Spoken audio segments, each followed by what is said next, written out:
네, 반갑습니다. 반갑습니다. 네, 반갑습니다. 수학만세 시간입니다. 진행을 맡은 입시킬러 레오입니다. 동탄깁생 조이재입니다. 대종깁생 안정혁입니다. 아이, 반갑습니다. 오시는 길에 지금 괜찮았어요? 비 지금 태풍이 막 지금 밑에 지방 아유, 난리 난 것 네. 같고요. 돌아갈 때 문제죠. 제주 사는 친구가 그 영상을 찍어서 보내줬는데 네. 아직 도착도 안 했는데 태풍 도착도 안 했는데 파도가 아, 장난 아니게 지금 영상을 보내줬는데 와 조심해 이거 완전 이거 스쳐도 진짜 뭐 이번에 치명적이더라고요. 그래서 이 방송 듣고 계시는 청취자 이 방송이 내일 나가는 거죠? 네네, 맞습니다. 내일도 조심해야 될 네네. 그러니까 청취자 여러분들도 운전 조심하시고 태풍 피해 없도록 전국에 나가는 방송이니까 다들 조심해 주셨으면 좋겠습니다. 자, 8월 31일 9월 평가원 모의고사가 끝났고요. 지금 국어, 영어, 과탐들은 다 이제 분석이 끝났고 오늘은 수학 시간인데 일단 좀 세부적으로 청취자분들이 좀 좋아하실 것 같아서 저는 이제 말수를 좀 줄이고요. 저는 적극적으로 말수를 줄이겠습니다. 말 많이 안 하니까 이것도 뭐 기른가. 자, 수원수투, 미적분, 확률 통계와 기하 이렇게 세 파트로 분야를 나눠서 9월 평가원 수학, 수능 수학 분석에 대해서 진행하도록 하겠습니다. 첫 번째 오늘 첫 시간이 수원수투 공통으로 보잖아요. 네. 네네. 문이과 문과 계열과 이과 학생 공통으로 보는데 이거 상위권 이과 학생들한테는 뭐 정말 최고의 기회인 것 같고 중위권 학생들한테 되게 위기가 오는 것 같은데 맞습니다. 이거에 대해서 조금 왜 이런 상황이 발생했는지 좀 전문가 선생님들이 수원수투 이거 어떻게 해결해야 됩니까? 말씀 좀 부탁드릴게요. 이번에 확실히 시험에 대한 호불호가 굉장히 크게 갈렸던 호불호가? 느낌이 좀 많이 들어요. 그래서 대체로의 친구들 그리고 현장에서 문제를 푸는 학생들 같은 경우에는 이번 시험이 아마 굉장히 어렵게 느껴지지 않았을까라는 생각이 많이 중위권 학생들 말씀하시는 거예요? 네네. 이제 최상위 그 일부를 제외한 대체로의 대부분의 친구들은 아마 엄청 힘들다라고 느꼈을 것 같아요. 그래서 기본적으로는 저희가 흔히 뭐 예전에는 킬러 그리고 뭐 준킬러 그리고 요즘 이제 준킬러의 이제 난이도가 조금 더 낮아지게 되면서 뭐 준준킬러 이런 식으로 저희가 이야기를 하게 되는데 사실상 이번에 킬러라고 이야기할 수 있는 문제는 없었다라고 보는 게 맞을 것 같아요. 그래서 저희는 이제 강사의 입장이고 정말 최상위권의 친구들 같은 경우에는 이런 킬러 문제가 어떻게 나오느냐에 따라서 이제 흔히 이야기하는 22번이랑 30번 문제가 네. 어떻게 나오느냐에 따라서 난이도를 저희가 이제 쉬웠다 혹은 네. 뭐 어려웠다라고 말씀을 드릴 수 있을 것 같은데 킬러 이제 22번 문제랑 30번 문제는 쉬웠어요. 그래서 저희 입장에서는 이번 시험이 쉬웠다라고 말을 할 수 있는데 그 앞에 나와 있었던 대부분의 문제들이 친구들이 접근하기에는 조금 힘들었을 수 있고 전체적으로 계산이 조금 더 많았던 느낌이 조금 들고 이제 시야나 접근하는 방법이 조금 새로워지다 보니까 친구들은 굉장히 어렵지 않았을까라는 생각을 합니다. 아무래도 이제 킬러 문제라고 할 만한 문제가 이전에 이제 좀 복잡성을 띄었죠. 이 조건 간의 유기성이랑 그런 이 조건 사이에서 이 특수한 상황을 찝어내면서 이게 여러 가지 그림을 그려보고 그래프를 그려보면서 이제 최적화된 이 문제 조건에 맞춰진 풀이를 진행해 나가는 그 과정이 확실하게 줄어들었어요. 한 절반 가량 이상. 이전에 뭐 킬러 문제라고 하면 예전에는 뭐 21번, 30번이라 불렀던 그 문제들에 비해서 현재 확연하게 낮아진 수준이지만 반대로 얘기하면은 3점짜리부터가 조금 쉽지 않게 시작이 되는 것 같아요. 지금 대신 이제 4점짜리도 마찬가지 전반적으로 그냥 쉽게 던져주는 4점은 없었고 확실하게는 이번에는 학생들이 풀면서 어려움을 느낄 수밖에 없었던 게 도형이 나오면서 맞아요. 이제 중등 도형 특히 닮음이나 또는 여기서 이제 이번 다시 들어온 사인 법칙, 코사인 법칙이 점점 다시 어려워지기 시작했죠. 아무래도 한동안 이제 교육 과정에서 빠져 있다가 들어오는 과목이기 때문에 처음부터 이제 어렵게 내리긴 좀 힘든 부분이었는데 조금씩 이제 학생들이 익숙해지면서 평가원 조금씩 난이도를 올려갈 거거든요. 조금씩 이제 올리고 있다는 걸 보여주는 시험이었던 것 같아요. 그래서 공통 과목 중에 사실은 이제 학생들이 객관식에서 가장 어려운 과목 3개를 뽑는다고 하면 사실은 13번, 15번, 22번이라고 봤던 거죠.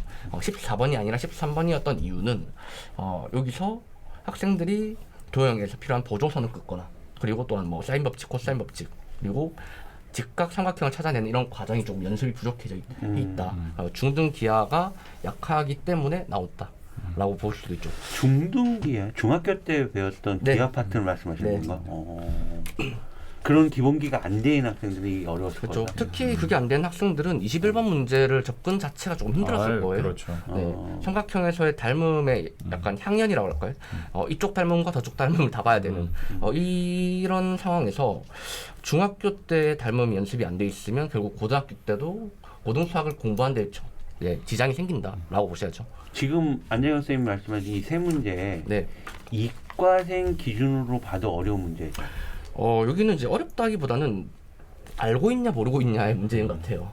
알고 있는 학생은 접근하는데 무리 없이 풀게 될 거고 고등학교 때 고등수학만 공부를 많이 하는 학생들은 아무래도 중등이란 이 기하 영역이 본인이 학습에서 빠져 있으니까 그것 때문에 이제 접근 자체가 불가능하다. 알면은 그냥 바로 접근해서 문과생들도? 네, 마찬가지입니다.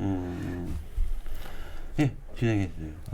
그래서 이제 도형에 관련된 이제 말씀을 해주셨는데 확실히 이번에 13번이 좀 눈에 많이 띄었었어요. 그래서 13번 문제는 이제 뭐 다른 강사분들이랑 이야기를 하고 했을 때도 가장 먼저 걸리게 됐던 게 이 13번 문제였던 것 같아요.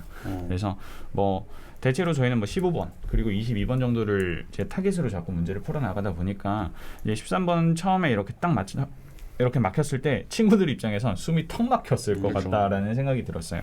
친구들이 이런 도형 문제, 뭐 지금 여기 원과 삼각형이 나오게 되는데 이런 문제가 나오게 됐을 때 뭐 직각 삼각형을 만들어 본다거나 뭐 선을 한 번씩 그려 본다거나 하면서 해결이 돼야 되는데 이게 해결이 안 되거든요. 근데 또 될 것 같기도 해. 그러니까 친구들이 이 문제를 풀면서 너무 이제 스트레스가 막 쌓이고 시간은 계속 들어가고 계산은 안 되고 아마 이런 과정이 아마 시간적으로도 많이 좀 힘들었을 것 같고 그리고 아까 말씀드렸다시피 도형 문제가 정말로 좀 많이 나오게 됐어요. 그래서 뭐 중등 2학년 2학기 때 나오게 되는 닮음에 관련된 문제가 21번에서 좀 크게 나오게 되는데 이 21번 문제는 닮음만 잘 이용을 하게 된다라고 하면 정말로 쉽게 문제가 풀리고 저희 입장에서는 저는 좀 재밌게 문제를 풀었었거든요. 그래서 친구들이 이런 부분도 다 잡혀 있지 않으면 이번엔 시간적인 부분이 좀 친구들한테 압박이 되지 않았을까라는 생각은 많이 들더라고요. 이 방송 들은 청취자 그 초등 중등 학부모님 좀 이 방송을 좀 잘 들어주셨으면 좋겠어요. 무리한 선행보다 꼼꼼하게 또 하나씩 완벽하게 이해하고 넘어가는 그런 과정도 중요하다. 왜? 결국 그런 중학교 때 기본적인 수학 내용을 이해하고 완벽하게 내 거로 만드는 학생이 결국 수능도 잘 나온다. 그 얘기 하시는 거죠? 그렇죠. 맞아요. 아무래도 이제 도형을 어렵게 내려면 어쩔 수 없이 들어갈 수밖에 없는 단원이에요. 그 단원이. 어쨌든 이전에도 그랬고 계속해서 이제 지속적으로 뭔가 도형과 관련된 문제에서 어려워진다고 하면 항상 닮음 또는 뭐 삼각비 이런 과정은 무조건 들어갔는데 최근 이제 이번 교육 과정에서는 사실 뭐 원래 이제 공통 영역에 있었던 뭐 등비급수라는 문제, 도형을 한창 많이 이용했던 문제에서는 무조건 닮음을 썼거든요. 네. 그래서 고3 학생들은 닮음에 대한 대비를 참 많이 했었거든요.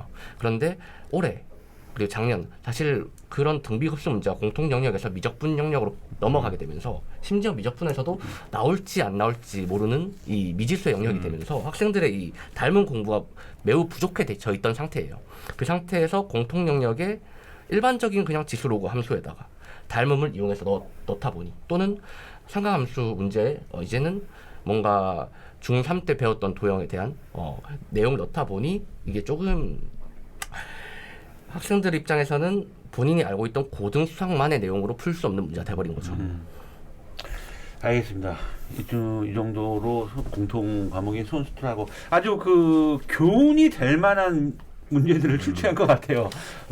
야, 니네 밑에 학년들 기본기 잘 배우고 올라와라. 아주 뭐 어디다 뭐 경각심을 줄 수 있는 어떤 그런 표본이 되는 문제인 거고. 수능도 이런 형태? 저는 그거는 짐작할 수 없다는 게 이번 6평이랑 9평이 문제의 스타일이 완전히 다르고 문제 소재가 다 달라요. 네, 완전 달라요. 그럼 이제 이 말은 사실 올해 학생들을 데리고 지금 베타 테스트를 시험해보고 있다는 얘기죠. 이게 6월 달에는 조금 어렵게 내봤는데 너희는 좀 이번에 어땠니? 점수를 보아하니까 조금 애들이 성취도가 좀 낮아요. 그러니까 9월은 조금 쉽게 내봤더니 그래도 어려워한 해가 된 거고. 아니 원점수 1등급 컷 표점만 원점수 1등급 컷 점수만 봐도 이 점수만 봐도 왜냐면 확률 통계 1컷이 88이거든요. 네네. 미적분이 85예요. 소재가 굉장히 낮은 달라져서 건데, 이거. 소재가 달라서 져서가 확실히 있는 도형이 건데. 확실히 네. 네. 소재라는 게 이제 유평에 나왔다. 유평까지는 그래도 이전에 작년에 나왔던 문제들과 그래도 비슷한 궤를 같이 갔으면 이번엔 아무래도 두 문제의 도형 연계가 조금 영향을 준 것 같죠. 알겠습니다. 여기까지 진행하고 수원수투 공통 부분은 여기까지 진행하고 아주 뭐 좋은 어떤 교훈이 된 것 같고 안정희 원장님 말씀은 6월하고 9월의 어떤 그런 스타일이 완전히 다르기 때문에 수능도 다를 수 있다. 수능도 또 아니면 그 중간점? 네. 어쨌든 뭐 학생들은 수능을 준비하기 위해선 뭔가 본인이 이게 나올 거다 저게 나올 거다 생각하지 말고 다 공부해야 된다. 아무튼 75%예요 수원수투가.